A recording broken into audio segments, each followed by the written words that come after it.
The Greek city-states. The objectives are 1. Describe the polis or city-state, which was the central focus of Greek life, and 2. Explain how the search for farmland and the growth of trade resulted in colonies and the spread of Greek culture and politics. Now first, beginning with the political structures, by 750 BCE, the city-state, otherwise known as the polis, became the central focus of Greek life in the classical Greek center. It served as really the focal point or center of the polis, where people would gather together for political, social, and religious activities. Now, the main gathering place was also a fortified area called an acropolis. Now, the Acropolis usually sat on a high or overhanging area, as it was in Athens. Below the Acropolis was often called the Agora, which was an open area that served as a place where people could assemble.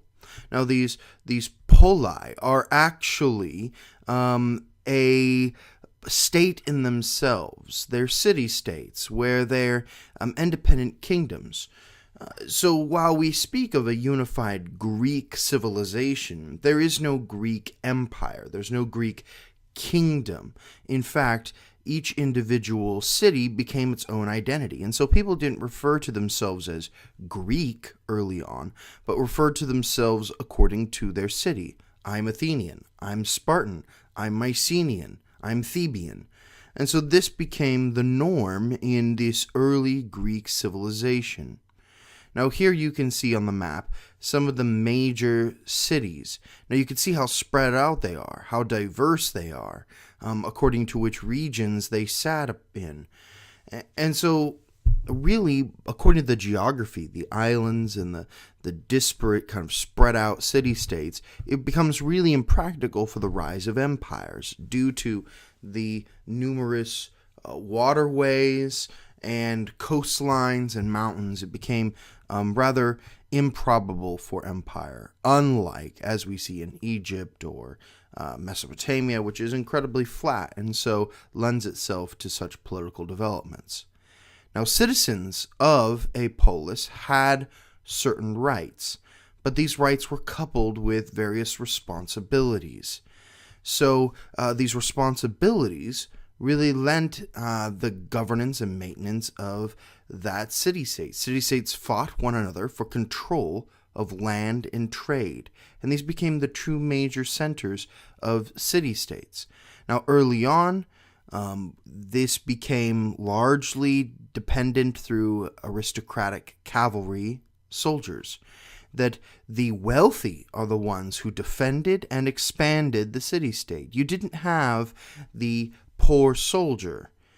Rather, you had the wealthy aristocrat who could afford a horse, could afford armor, could afford being away from his farm and let his servants run it while he's gone in battle. And so, really, warfare was an elite business. It was around 700 BCE, we see that the military system became based on what was known as hoplites. Now, hoplites are different and has a bit different battle strategy than cavalry. So hoplites were heavy armed infantry soldiers, still early on wealthy people, but they formed what became known as the phalanx. And the phalanx were rows of maybe 8 people, up to maybe 10 or 20 people at most, and go back in line extending to 20 to maybe 100 people. Very, very deep columns, very, very tight, packed together. And the purpose of this, with their spears, or in this case developed in the illustration here by a Macedonian, the phalanx with pikes, which are very, very long spears. The purpose was to march as one and to charge each other and wedge in between each other, such that you split apart their phalanx, you split apart their group, and then once you split them apart, you're in the middle, and you fight your way out so that the circle grows and grows, and the space that's in between, right, that they wouldn't have any threat of being attacked in the back, but only facing forward, shoulder to shoulder with their brothers in arms. This became the standard approach to battle, and we see this approach being taken when they go to war with other civilizations. For example, most famously, the Persians under Alexander the Great, for example. However, this need for land, this need for trade, led to the impetus of the Greek city-states to spread out, to gather new territories. Now, obviously, since Greece itself was scattered and not a lot of land, they approached it through colonization, going to completely different territories to build new cities. So each colony became a new polis in itself. And this new polis was usually independently governed, though they were connected. And so they weren't necessarily a property of, say, Athens, who sent out colonies, but rather connected economically through a relationship.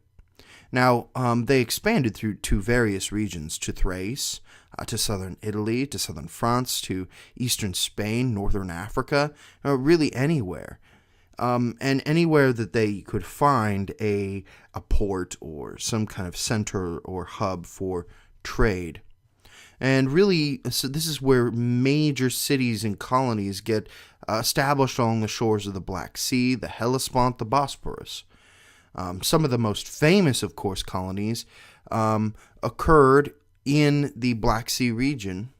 The Byzantium was one of the most famous, which will later become Constantinople and then today Istanbul. A location that is ideal, gapping or the connecting the gap between the Western world and the Eastern world, between Europe and Asia. So it was a central location that people wanted. And so this spread of Greek culture and politics is really a result of this. You see the expansion of these colonies all over the place. But this really allowed for the spread of their culture, the spread of their ideals, the spread of their concepts in politics.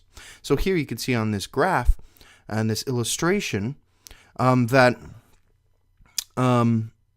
you see all of these different city-states established all over the place. Now, the Greek are the Greek colonies, of course, the green ones, and the blue are the Phoenicians, which are also developing at this same time. The most famous for the Phoenicians was Carthage, and then for the Greek, it was Byzantium, no doubt. And so we see these this expansion of colonization at the time. Now, within this political structure, we see the rise of new groups of rich men who, arising in the colonies, desired to overthrow the traditional models of governance, that aristocratic governance. So this fostered the rise of tyrants in the 7th and 6th centuries BCE. Now, what is a tyrant? The word tyrant has a very negative connotation in our English language. But these tyrants seized power, and that's what they were, people who seized power. And in fact, in many cases, the tyrant was better than the aristocrat. Now, not always, but a tyrant was one who seized authority. And this was both the rich and the peasants who were tired of the aristocratic dominance of the city-states. The tyrants had the backing of almost the majority of those in the colonies and in the city-states. And so we see a shift in these politics. Tyrants used hired soldiers through their coin, through the backing of rich men, and built marketplaces, temples, and walls. So they became incredibly popular with the people because they're developing all these major innovations for the city, a benefit to all people there. And so the tyrants ultimately expand dramatically and are quite popular, but inevitably fall out of favor by the 6th century BCE as we see these governance transition models. And so, most famously, we see two major transitions in these various city-states. Some transitioned into democracy, like Athens, And in other places, they transitioned into oligarchy, which is the rule by a few elite men. And this is a prime example for Sparta. And so here we're going to take a look at Athens and Sparta as exemplars of all of Greek civilization. Now, it's interesting that people tend to look at Greek civilization through the lens of only Athens and Sparta. Athens and Sparta are night and day different, even though they have a Greek cultural underpinning that is similar to one another. All of Greece is very distinct. And each city-state is different. So while we're speaking broadly here of the commonalities, and Athens and Sparta, of course, are the most famous and most powerful among them, we must recognize that Carthage, or which is a Phoenician, but needs to be paid attention to, or the Corinthians, or any of these other city-states in the region, are not the same as Athens and Sparta. Now, focusing on Sparta first then. Sparta needed more land, but instead of following the colonial model like many did, instead they conquered their neighbors, the Laconians. And they conquered them and also their neighboring Messenia and made them slaves. They became serfs. That are slaves that they worked for the Spartans on their land and became essentially professional farmers. The Spartans called them helots, which means capture, and essentially then freed them to no longer farm, but to create a military state where every man was a soldier. There were no farmers in Sparta during the classical period after they conquered their neighbors and made slaves. So here's an interesting point. Sparta would never be the military power that it was if it weren't for ancient slavery. Now, this wasn't a race slavery. I think this is a really good point to make. So ancient slavery was so different than what we see in the American modern context. See, the American modern context, it was race-based, right? But here, there is no distinction. They are Greek. They're not Spartan, but they're Greek. So slavery in the Greek world, in the ancient world, was not based on race. It was based on an economic model. And so the helots then become their serfs, their slaves, forced in manumission to produce goods for them. Now, what did this military state look like? Between 800 and 600 BCE, the lives of the Spartans was rigidly organized and tightly controlled, as a military state should be. Males spent their childhood learning military disciplines, were in fact taken from their mothers at age 7 to live in the barracks with the men. Husbands lived in these barracks with those young boys, while their wives lived at home, which inevitably, of course, gave these women incredible freedom, right? Because they no longer had men in their homes to govern their affairs. So women had greater freedom of movement, greater power in their household, and in general, women had greater authority. In fact, while women were never considered more powerful or more important than men, nor were they even equal to the Spartan men, the Spartans considered their women more authoritative and more manly, in a certain sense, than other Greeks. So we must put things in perspective. It wasn't just being male, it was being Spartan male, right? So Spartan women, of course, are not the victims of this system either. We must remember that. They are, in fact, buying into this system as much as everyone else. These women were soldiers as well, warriors as well. They didn't necessarily go into battle like the men did, but they reinforced the same concepts. They believed that a strong Spartan woman bred a strong Spartan male. And in fact, famously, one Spartan woman, mother, said to her son as he went off into battle, "Come back with your shield or on it." Meaning that you come back alive and victorious, or you come back dead and your body is being carried on that shield. Right? So here, there is no option. If it's defeat, you better have died, right? In glorious battle. There is no space for fleeing. There is no space for defeat, but with maintaining life.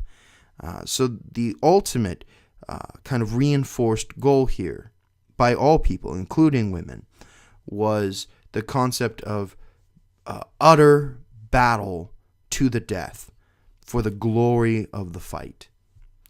Now, Sparta's governance reflects this military infrastructure.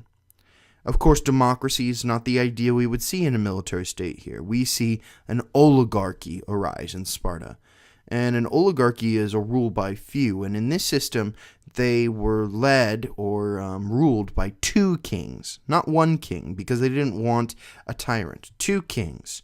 And they were led by a group of 5 men known as the ephors.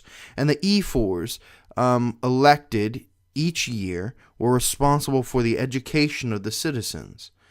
Unlike popular films, the ephors aren't creepy mutant people sitting on towers by themselves, but rather men who were amongst the community, who were responsible for maintaining and ensuring that the military traditions were continued and maintained. So, except for military reasons, Spartans were not allowed to travel abroad. Why? Because they didn't want the ideas of other peoples infecting the Spartan purity and the Spartan ideology of battle and war. Right? The art of war was the Spartan ideal, and nothing else should come into it or be corrupted. No other religions, no other philosophies, no other governments. The military system was it. Now, what did Athens look like? Athens had become a unified polis on the peninsula of Attica, and by the 7th century, Athens had become an oligarchy, just like we see in reaction to tyranny. However, by the end of the 7th century BCE, Athens faced political turmoil because of serious economic problems, and ultimately, we see a shift out of this oligarchy and away from tyranny toward democracy.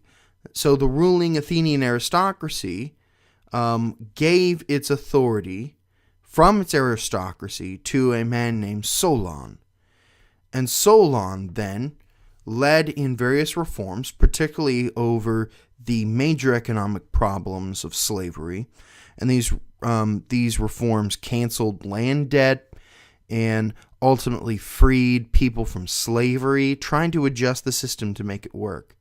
However, Solon's reforms did not solve the political strife.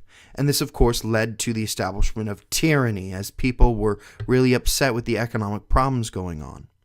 And the first major tyrant was Sisyphus, Sisyphus. And he, of course, seized power in 560 BCE, and like any tyrant, ruled with complete control. But people really felt like he wasn't able to solve the problems that he promised he would. Balancing out this economic problems, and really revolutions always are based around economic problems. And so ultimately, a rebellion emerges, and this was led by Cleisthenes. And Cleisthenes then, after kicking out the tyrant and kicking out tyranny, created a new council of 500 people, which supervised the state. And these reforms led to the foundation of Athenian democracy, as we will see it. So we see this experiment where everyone has a vote, and everyone gets to have a say on what the rules are, what are the laws, what policies will be passed, who is going to be kicked out of the city, and you see the major shift in that area. So the objectives were: 1, describe the polis or city-state, which was the central focus of Greek life. And second, explain how the search for farmland and the growth of trade resulted in colonies and the spread of Greek cultures and politics.